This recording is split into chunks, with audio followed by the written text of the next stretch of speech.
केंद्रीय कृषि राज्य मंत्री अरुण यादव व पूर्व कृषि मंत्री कसरावत विधायक सचिन यादव अपने पिता स्वर्गीय सुभाष यादव जयंती पर अपने गृह गांव पहुंचे, जहां उन्होंने मीडिया से चर्चा में भारतीय जनता पार्टी के द्वारा अब की बार 400 पार वाले नारे को लेकर अरुण यादव ने कहा कि इंडिया साइनिंग के समय भी यह बातें होती थी। अटल बिहारी वाजपेयी जी के समय भी यही मुंगेरी लाल के हसीन सपने भारतीय जनता पार्टी के लोगों ने देखे थे। जब नतीजे आए तो मनमोहन सिंह जी की सरकार बनी थी। 2024 के लोकसभा चुनाव में मुझे पूर्ण विश्वास है कि मध्य प्रदेश सहित पूरे देश भर में बदलाव नजर आएगा। जिस तरीके से देश में हिटलरशाही चल पड़ी है, जिस तरह से लोकतंत्र की हत्या करने का बार बार प्रयास, प्रजातंत्र को नष्ट करने का प्रयास किया जा रहा है, जनता यह समझ रही है। मुझे पूर्ण विश्वास है मध्य प्रदेश सहित देश में इंडिया गठबंधन की सरकार बन रही है। कांग्रेस के कई दिग्गज नेता बीजेपी में शामिल होने को लेकर किए गए सवाल पर अरुण यादव ने कहा कि अपनी निजी लाभ के लिए वह बीजेपी में जा रहे हैं। नए लोग आएंगे, नए लोगों को पार्टी में मौका मिलेगा। कांग्रेस एक समंदर है,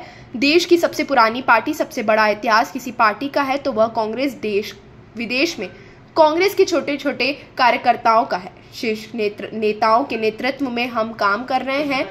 लोकसभा चुनाव पर पूछे गए सवाल पर उन्होंने कहा कि निमाड़ की दोनों सीट खंडवा और खरगोन जीतेंगे। मध्य प्रदेश में बेहतर प्रदर्शन की उम्मीद है। अरुण यादव से खंडवा लोकसभा टिकट से पूछे गए सवाल उन्होंने कहा कि मैं कांग्रेस का कार्यकर्ता हूं, जहां दिल्ली हाईकमान तय करेगी वहां से चुनाव लड़ूंगा। पूर्व कृषि मंत्री सचिन यादव ने कहा कि लोकसभा चुनाव को लेकर हम सभी साथी उत्साहित हैं। पूरे जोश के साथ, पूरी ताकत के साथ एक लोकसभा के समर में उतरेंगे और जो हमारे देश की 80% आबादी है, जो देश की अर्थव्यवस्था है, कृषि आधारित, उन किसानों के जो मुद्दे हैं भारतीय जनता पार्टी की सरकार में उसे नजरअंदाज किया जा रहा है, उन विषयों को लेकर हम जाएंगे। हमारा जो वचन पत्र है उसमें किसानों को न्यूनतम समर्थन मूल्य देने का काम करेंगे। हम आयोग का गठन कर किसान की संबंधित समस्याओं का निराकरण किया जाएगा। एक तरफ सरकार में बैठे लोगों ने 16 लाख करोड़ रुपए से अधिक का बड़े बड़े उद्योगपति एवं धन्ना सेठों का कर्ज माफ करने का काम किया, लेकिन जब किसान की बात आती है हमेशा कदम पीछे हटाने का काम करते हैं। सामने और बीजेपी 400 पार का नारा दे रही है। फिर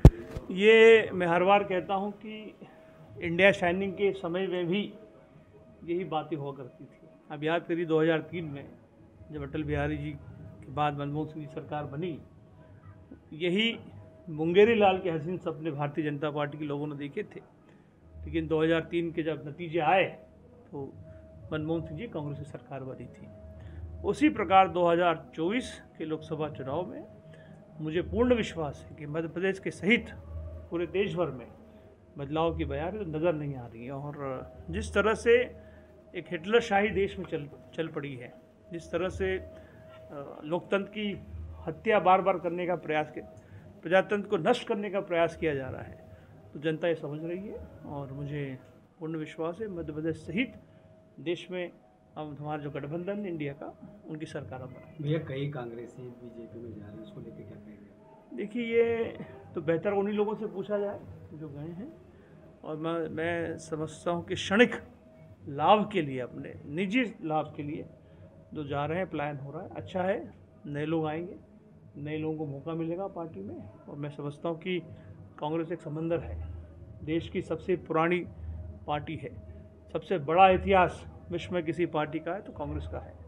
तो हम सब कांग्रेस के, हम जैसे बहुत तमाम हज़ारों की तादाद में देश प्रदेश में कांग्रेस के छोटे छोटे कार्यकर्ता हैं, जो राहुल जी, सोनिया जी, मनमोहन सिंह जी, खड़गे जी के नेतृत्व में हम लोग काम करते हैं। और मुझे विश्वास है कि फिर से वही इतिहास जो 2023 में हमने रचा था, इंदिरा जी के समय रचा था, देश में टेक्नोलॉजी का जनक राजीव गांधी जी के समय हमने रचा था, वो पुनः उसको स्थापित हम देश में, प्रदेश में करेंगे। ये अंतिम सवाल, आज लोकसभा चुनाव को लेकर जैसे स्वर्गीय सुभाष यादव जी का जन्मदिवस भी है, तो कांग्रेस कार्यकर्ताओं ने क्या संकल्प लिया?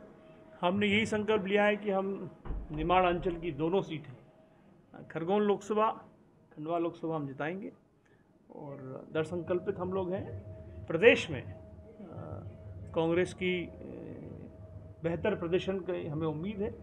और सभी कार्यकर्ताओं के सहयोग से, उनके आशीर्वाद से एक मजबूत प्रदेश की कांग्रेस को हम खड़ी करेंगे, देश में भी। एक खंडवा से जैसे आपका नाम चल रहा है, अगर हाईकमान कहेगा अगर चुनाव लड़ेंगे? मैं कांग्रेस से कार्यकर्ता हूँ, मैं पहले भी ये कहता रहा हूँ।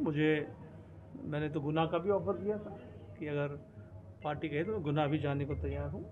जहाँ भी दिल्ली हाईकमान तय करेगी मुझे कहाँ काम करना, मैं वहाँ काम करूँगा। देखिए, निश्चित रूप से हम सभी साथी उत्साहित हैं और पूरे जोश खरोश के साथ, पूरी ताकत के साथ हम इस लोकसभा के समर में उतरेंगे। और जो हमारे देश की जो 80% आबादी है, जो हमारे देश की जो अर्थव्यवस्था है, जो कृषि आधारित है, उन किसानों के जो मुद्दे हैं जिनको लगातार इस भारतीय जनता पार्टी की 10 साल की सरकार में जिनको नज़रअंदाज किया जा रहा है, उन विषयों को लेकर के हम जाएंगे। हमारी सरकार ने आदरणीय राहुल गांधी जी के नेतृत्व में, आदरणीय हमारे अध्यक्ष खड़गे जी के नेतृत्व में, आदरणीय सोनिया जी के नेतृत्व में हमने हमारा जो वचन पत्र हमने तैयार किया है, जहां पर किसानों को न्यूनतम समर्थन मूल्य देने की बात हम लोग सरकार बनने के बाद स्वामीनाथन कमेटी के अनुसार देने का काम करेंगे। एक आयोग बनाया जाएगा जहां पर हमारे किसान साथियों की जो कर्ज माफ़ी है, जो या कर्ज से संबंधित जो समस्याएं होती हैं, उन समस्याओं का निराकरण किया जाएगा। एक तरफ सरकार में बैठे लोगों ने लगभग 16 लाख करोड़ रुपए से अधिक का बड़े बड़े उद्योगपतियों, धरना सेठों के कर्ज माफ़ करने का काम किया, लेकिन जब किसान की बात आती है तो ये हमेशा कदम पीछे हटाने का काम करते हैं। ये कितनी सीटें आएगी प्रदेश में? हमारा पूरा प्रयास है कि अधिक से अधिक जो है सीटें कांग्रेस के पास। खंडवा लोकसभा जो है प्रत्याशी अभी घोषित नहीं हुआ, अरुण यादव जी का नाम भी प्रमुखता से लिया जा रहा है, तो क्या लगता है चुनाव लड़ेंगे अरुण यादव जी? देखिए, पार्टी का ये फैसला होता है। पार्टी, हमारा जो हाईकमान जो भी तय करेगा, उस निर्णय को हम सब लोग सर्वमान्य करेंगे। सब्सक्राइब करें JSR टाइम्स और साथ ही नोटिफिकेशन पाने के लिए बेल आइकन को दबाएं।